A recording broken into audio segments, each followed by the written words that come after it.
Bölüm 2. Dünyanın yaradılışı. Cəhənnəmdən gələn cənnət. İndi gələk bizim məhəlliyə, Süd yolu galaktikasının sakit bir küncünə. Bundan 4,6 milyard il əvvəl bizim günəş doğuldu. O mərkəzdə taxtım oturdu. Ətrafında isə nəhəng bir toz və daş buludu fırlanmağa başladı. Bu daşlar bir-birinə elə hey çırpılırdı. Sanki kainatın ən böyük bamperli maşın yarışı keçirilirdi.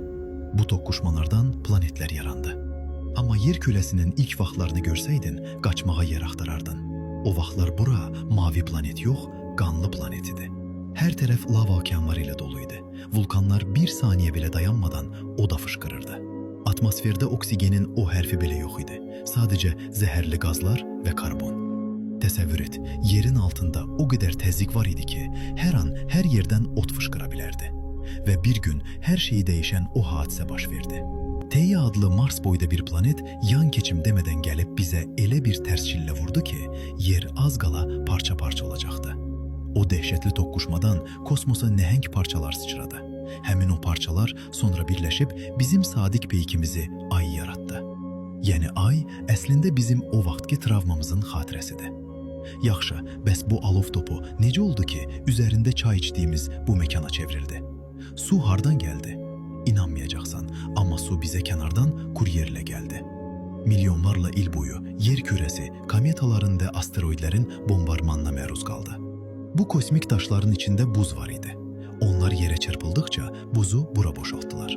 Yer yavaş-yavaş soydu. Atmosferdəki buxar yağışa çevrildi.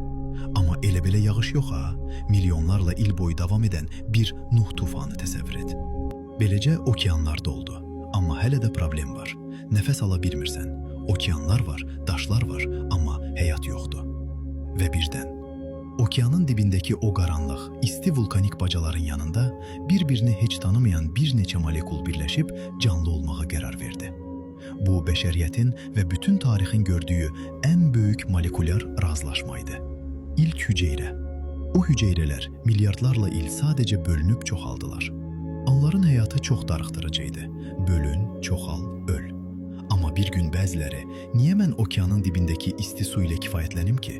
Yuxarıda nəhəng bir günəş var, dedi. Onlar səthə çıxdılar və fotosintez etməyə başladılar. Onlar günəş işığını yeyib, tullantı olaraq çölə oksigen buraxdılar. Bu tullantı bizim üçün cənnət idi. Atmosfer təmizləndi, göyüzü mavi rəng aldı və bizə həyat vizası verildi.